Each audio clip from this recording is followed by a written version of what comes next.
নামাজ রোজা হজ যাকাত আল্লাহর কাছে কবুল হয়েছে গ্যারান্টি দিতে পারবে? কেউ পারবে?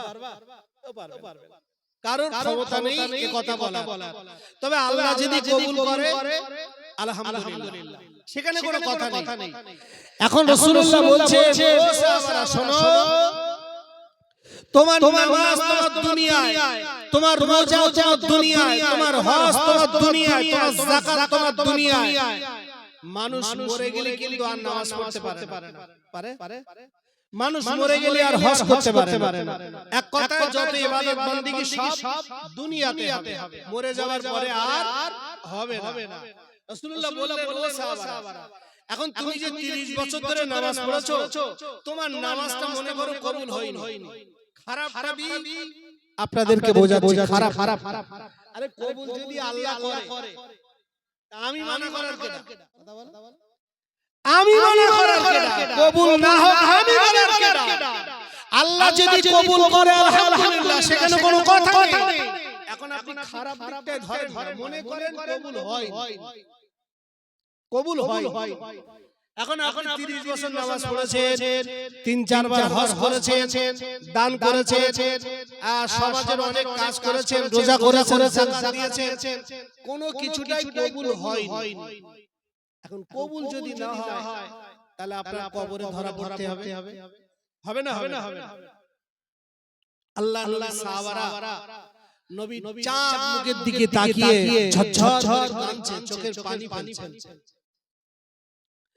আল্লাহর নবী দুনিয়ার বাদশা হাবিবুল্লাহ হে নবী আমার ওই সময় সাহাবাদেরকে বললেন, ও সাহাবারা, আমি রাসূলুল্লাহ জানিয়ে দিলাম, বাবা শুনে দাও, আল্লাহর নবী বলেছেন, ইজা মাতাল ইনকাতা আমালুহু ইল্লা মিন সালাসাতিন, ইল্লা মিন সাদাকাতিন, ইল্লা মিন জারিয়াতিন, আও ইলমিন ইয়ানতাফউ বিহি, আও ওয়ালাদিন সালিহুন ইয়াদউ লাহু।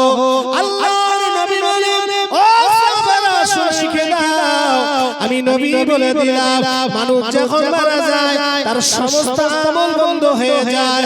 মরা মানুষের নামাজ পড়তে পারে না, মরা মানুষ রোজা রাখতে পারে না, মরা মানুষ দান করতে পারে না, মরা মানুষের হজে যেতে পারে না, যাকাত দিতে পারে না, তার সমস্ত আমলের দরজা বন্ধ হয়ে যায়। আল্লাহর নবী বলেন, ও আমার সাহাবারা শোনো, আমি নবী বলে দিলাম, তোমাদের নামাজ, তোমাদের রোজা, তোমাদের হজ, তোমাদের দান খয়রাত আল্লাহর কাছে যদি কবুল না হয়, বলে দিলাম, পৃথিবীর জমিনে এমন কিছু কাজ করে আছো, ওই কাজের বিনিময় আল্লাহ পাক তোমার কবরে লিখে দেবে। সাহাবারা বলতে লাগলো, ইয়া রাসূলুল্লাহ হাবিবাল্লাহ, হুজুর এমন কি কাজ, হুজুর এমন কি কাজ, ওই কাজটা করলে কবরে লিখে পাবো? ও ভাইরা বাবাজিরা, ভুল আমাকে বুঝবেন না, গভীরভাবে আলোচনা বোঝেন, আপনাদেরকে একটু বোঝাবো বাবা, একটুখানি যেতে হবে আমার আলোচনা, তারপরে আপনারা বুঝতে পারবেন হুজুর কি বলতে চাচ্ছে। বাবাজি, আপনি যে নামাজ পড়েন, ওই নামাজটা কিন্তু সাদকায়ে জারিয়া নয়। আপনি যে রোজা রাখেন, ওই রোজাটা সাদকায়ে জারিয়া না। আপনি যে হজ করেন, ওই হজটা সাদকায়ে জারিয়া না। আপনি যে যাকাত দেন, ওই যাকাতটা কিন্তু সাদকায়ে জারিয়া না। ওটা আপনার কর্তব্য, সাদকায়ে জারিয়াটা হলো আলাদা। সাদকায়ে জারিয়া হলো এই যে জলসা, এই জলসা প্রতিষ্ঠিত করার নাম হলো সাদকায়ে জারিয়া। এই জলসাটার বয়স কত? কত বছর? 20 বছর। 20-22 বছর। নওশাদ বলছে এই জলসাটার বয়স 20 বছর। ও বাবাজি, আমার একটা কথা একটু বোঝাবো আপনাদের। আপনারা যদি একটু শুনেন, আধা ঘন্টা 40 মিনিট মতো একটু শুনেন, তারপরে আপনারা বুঝতে পারবেন হুজুর কি বলছে। আর আমি একটা ধারাবাহিকতা আলোচনা রাখবো, কিছু আপনাদের দিয়ে যাব ইনশাআল্লাহ। এই 22 বছর জলসাটার বয়স, এই 22 বছর আগে অনেকে এই জলসায় সহযোগিতা করে, জলসা প্রতিষ্ঠিত করে, জলসায় চাঁদা বাটা দিয়ে, এক কথায় জলসার পক্ষে থেকে জলসা কায়েম করে রেখে এই 22 বছর গেছে না যায়নি, মারা গেছে। খোদার কসম করে বলি, আজকের দিনে তাদের কবরটা খুঁড়ে দেখেন, কবর খোঁড়া যদি জায়েজ হতো আমি শাহজাহান কবর খুঁড়ে দেখিয়ে দিতাম। আল্লাহ তার কবরটাকে আজকের দিনে এই জলসার বিনিময়ে আল্লাহ পাক আলোকিত করে দিয়েছে। জোরে বলে, জলসা দিয়ে কেউ দেয় চাঁদা, কেউ দেয় বাদা, কেউ দেয় চাঁদা, কেউ দেয় বাদা, সবাই চাঁদা দেয়, সবাই দেয় না। যারা বাদা দিয়ে কবরে গেছে, যারা বাদা দিয়ে কবরে গেছে, তাদের কবরটা খোঁড়ো, আল্লাহ তাদের কবরে বাঁশ জ্বলছে, বাঁশ জ্বলছে। এই জলসাটা হলো এখন সাদকায়ে জারিয়া। এই জলসা প্রতিষ্ঠিত করে কবরে চলে গিয়েছে। এই জলসা হচ্ছে কিন্তু সুবহানাল্লাহ, আলহামদুলিল্লাহ, মাশাআল্লাহ, নারায়ে তাকবীর।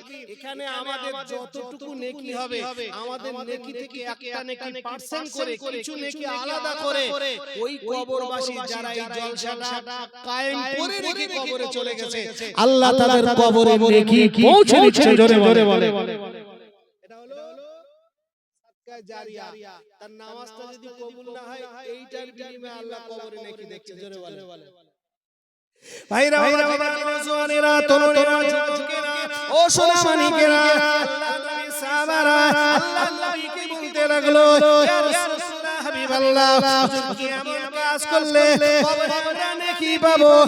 আল্লাহ নবী বললেন, দুনিয়ার ভিতরে শুধু নামাজ নয়, নামাজের সাথে সাথে, রোজা করার সাথে সাথে, হজ করার সাথে সাথে আল্লাহ তোমাদের অনেক দায়িত্ব দিয়েছে, অনেক কর্তব্য দিয়েছে, এগুলাই করতে হবে।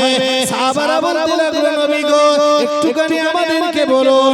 আল্লাহ নবী ওই সময় বললেন, ও আমার সাহাবারা শোনো, সাদকায়ে জারিয়া হলো ওই কাজটা, আল্লাহ যাদের পয়সা দিয়েছে, আল্লাহ যাদের অর্থ দিয়েছে, বাবা তোমার পয়সাটা খারাপ কাজে না ব্যয় করে, তোমার টাকাটা গাড়ি বাড়ি না করে, নারীবাজি না করে, ফুটি না করে, বিল্ডিং এর উপরে বিল্ডিং না করে, জমির উপরে জমি না কিনে, সোনার উপরে সোনা না কিনে, ফালতু টাকা পয়সা খরচা না করে, আমি নবী বলে দিলাম, ও দুনিয়ার টাকাওয়ালা পয়সাওয়ালা ব্যক্তিগুলো, তোমার টাকা দিয়ে তুমি একটা গরিব বাচ্চা, গরিব মেয়েকে একটা বিয়ের ব্যবস্থা করে দাও। তোমার টাকাটা দিয়ে একটা গরিবকে একটা ঘর বানিয়ে দাও। তোমার টাকাটা দিয়ে গ্রামে অনেক পাড়ায় ঢালাই রাস্তা নেই, তুমি একটা ঢালাই রাস্তা বানিয়ে দাও। পানির ব্যবস্থা নেই, তুমি একটা পানি টিউবওয়েল বসিয়ে দাও।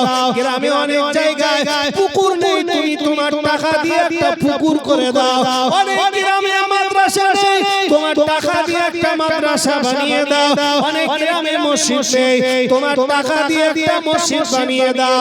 আমি নবী বলে দিলাম, তোমার ওই টাকার বিনিময়, ওই রাস্তার বিনিময়, তুমি যে রাস্তা বানিয়েছো, ওই রাস্তা দিয়ে মানুষ চলাফেরা করবে, ওই চলাফেরা করার বিনিময় আল্লাহ তোমার কবরে নেকি দেবে।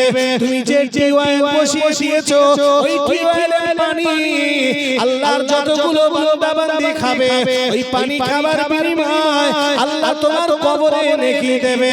তুমি এমনি করে সমাজে চুপচাপ করে দিয়েছো, একটা মসজিদ বানিয়ে দিয়েছো, বানিয়ে দেওয়ার পরে ওই মসজিদে আমি নামাজ পড়ি, আমার ভাইজান নামাজ পড়ে, আপনারা নামাজ পড়ে, ও বাবাজি ভাইজানেরা, আমাদের নামাজের বিনিময় আমাদের যা নেকি হবে তো হবে, আর আমাদের নেকি থেকে কিছু নেকি আলাদা করে যে ব্যক্তি মসজিদ দান করেছে, আল্লাহ পাক ওই ব্যক্তিটার কবরে আমার আল্লাহ নেকি দেবে। এগুলো হলো সাদকায়ে জারিয়া। আইরা বাবা বাবাজি সোনেরা, ও মুরব্বি বাবা, ভুল আমাকে বোঝেন না বাবু, আর একটুখানি আগিয়ে চলেন। আল্লাহ নবী সাহাবারা নবীকে বলতে লাগলো, আল্লাহ নবী সাহাবারা চোখ দিয়ে টপ টপ টপ করে পানি ফেলতে লাগলো, হাবিবাল্লাহ, আমরা তো গরিব, হুজুর আমাদের সংসার চলে না, দিন আনা দিন খাওয়া, হুজুর আমাদের সংসার চলে না। কিভাবে আমরা ঘর বানাবো, কিভাবে আমরা রাস্তা বানিয়ে দেব, টিউবওয়েল বানিয়ে দেব, মসজিদ বানিয়ে দেব, কিভাবে আমরা মাদ্রাসা বানিয়ে দেব। না গো ইয়া রাসূলুল্লাহ, হুজুর আমরা তো গরীব, হুজুর আমরা পারবো না। আল্লাহর নবী বললেন, ও সাহাবারা কেঁদো না, আমি নবী আর একটা আমলের কথা বলে যাব। এই আমলটা তোমাদের জন্য ফরজ, এই আমলটা তোমাদের জন্য ফরজ। এই আমলটা যেমন টাকাওয়ালা ব্যক্তি করবে, তেমন গরীব ব্যক্তি করবে, ভ্যান চালক ব্যক্তি করবে, ইমাম করবে, পীর সাহেব করবে, আলেম সাহেব করবে, সাধারণ ব্যক্তি করবে, মুসল্লি করবে। এক কথায় হিরো থেকে জিরো প্রত্যেকটা ব্যক্তির জন্য কি আমলটা ফরজ করে দিয়েছে। নবীজি বললেন, আওয়ালাদিন সালিহুন ইয়াদউ লাহু।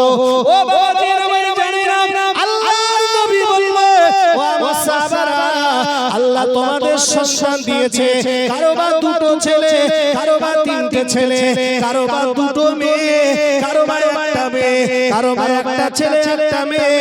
এক কথায় আল্লাহ সবাইকে সন্তান দিয়েছে। নবীজি বললেন, ও সাহাবারা, তোমাদের সন্তানগুলোকে আমি নবী বলে দিলাম আওয়ালাদিন সালিহুন। নবীজি বলেছেন, তোমাদের বাচ্চাগুলোকে সালেহ করো, সৎ করো, নেককার করো, নেককার করো, সৎ বানিয়ে রেখে যাও। অর্থাৎ একটা বাচ্চাকে যদি নামাজি বানিয়ে রেখে এসে বাপ তুমি যদি কবরে চলে আসতে পারো, তোমার ছেলেকে রোজাদার বানিয়ে, ও মা তুমি যদি কবরে আসতে পারো, তোমার ছেলেকে হাজী সাহেব বানিয়ে তুমি কবরে আসো, তোমার বাচ্চার মুখের দাড়ি তুলে দিয়ে কবরে যদি আসতে পারো, এক কথায় ছেলে ভালো হবে, ছেলে নামাজি হবে, ছেলে রোজাদার হবে, ছেলে দিনদার হবে, ছেলে আলেম হবে, ছেলে কোরআন পড়নেওয়ালা হবে। এই রকম একটা সন্তান যদি দুনিয়ার বাপ মা যদি দুনিয়াতে রেখে যদি মরতে পারে, কবরে আসতে পারে, ওই ছেলেটা যখন কোরআন পড়বে, ওই কোরআনের নেকি তোমরা বাপ মা কবরে শুয়ে পাবে। ওই ছেলেটা যখন হজে যাবে, ওই হজ নেকি বাপ মা কবরে শুয়ে পাবে। ওই ছেলেটা যখন নামাজ পড়বে, ওই নামাজের নেকি ওই বাপ আর মা কবরে শুয়ে পাবে। ওই ছেলেটা দান করবে, দানের নেকি ওই বাপ আর মা কবরে শুয়ে পাবে। ও বাবাজি ভাই জানেরা, এক কথায় পৃথিবীতে যত হবে, যত নেকি করবে, কিছু নেকি আলাদা করে আল্লাহ পাক ওই বাচ্চার বাপ মার কবরে আমার আল্লাহ পৌঁছে দেবে। আর একটা জোরে বলেন সুবহানাল্লাহ। তাহলে নবীজি বললেন কি, আওয়ালাদিন সালিহুন ইয়াদউ লাহু, নেককার বানাও। ও মুরব্বি বাবারা রাগ করেন না, সৎ বানাতে গেলে কোথায় দিতে হবে, কি করতে হবে বলে? সৎ বানাতে গেলে, নেককার বানাতে গেলে আল্লাহর নবী বললেন, ও বাপ মা তোমরা শোনো, সন্তান জন্ম দিলি বাপ মা হওয়া যায়।